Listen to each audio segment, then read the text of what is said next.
আওয়ামী লীগ দর্শক আপনার দেওয়ালি হয়ে গেছে।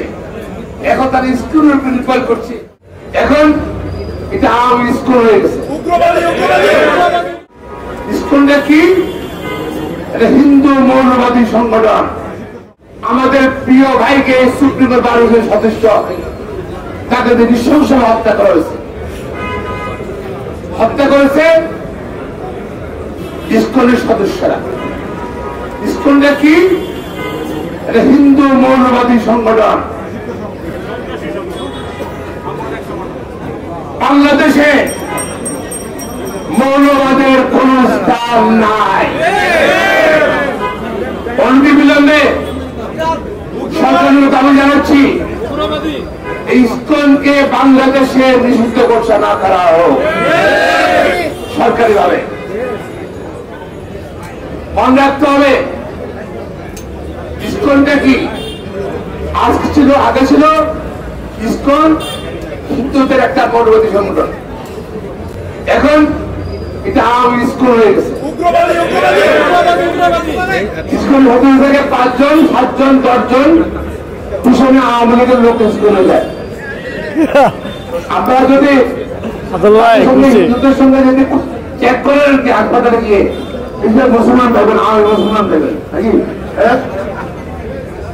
এটা আসলে দেশকে অস্থিতিশীল করার জন্য উস্কে দেওয়া হচ্ছে। বাংলাদেশে এখনো প্রশাসনে আইনশৃঙ্খলা বাহিনীতে হাসিনা সরকারের বেদাত্তার এখনো আছে। অনতিবিলম্বে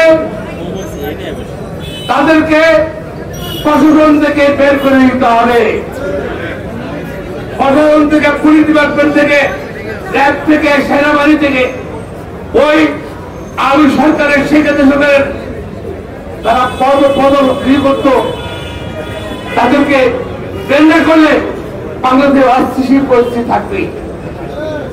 শেখ হাসিনা পলাতক প্রধানমন্ত্রী, ভারত থেকে মাঝে মাঝে দু একটা কথা বলে শুনি আমরা। দেখেন আজ পর্যন্ত সে কোনো কথা বলে নেই। কত 24 ঘন্টা প্রায় 1-4 দিন চলে গেল। এতেই প্রমাণ করে স্কুল আসলে স্বৈরাচারের পলাতক স্বৈরাচারের লোকজন নামতে পারছে না। জনগণ তাকে দীক্ষা দিচ্ছে, জনসমর্থনে স্বৈরাচার আওয়ামী লীগ দর্শক আপনার দেওয়ালি হয়ে গেছে। এখন তার স্কুলের প্রিন্সিপাল করছে বাংলায় রাজনীতি আবার আনার জন্য। আসলে রাজনীতি না, দেখো অস্থির করতে আসছে। যাকে গ্রেপ্তার করা হয়েছে সে আসলে মৌলবাদী একটা নেতা, বাংলার রাষ্ট্রীয় বিশ্বাস করে না, সার্বভৌমত্ব বিশ্বাস করে না, এবং রাষ্ট্রীয় দলীয় তাদের মামলা হয়েছে। আজকে যদি আর প্রতিবাদ না করি, স্বৈরাচার সেই পলাতক স্বৈরাচার শেখ হাসিনা আবার কিন্তু অস্থির চেষ্টা করবে। সমস্ত সংস্কার প্রক্রিয়া বন্ধ হয়ে যাবে, নির্বাচন প্রক্রিয়া বন্ধ হয়ে যাবে। আজকে জাতীয় ঐক্য দরকার। আইনজীবী জনতা যে দলই করুন না কেন, সকল রাজনৈতিক দল বাংলাদেশ স্বাধীনতার বিশ্বাস করে, পলাতক স্বৈরাচারের দল বাঁধে।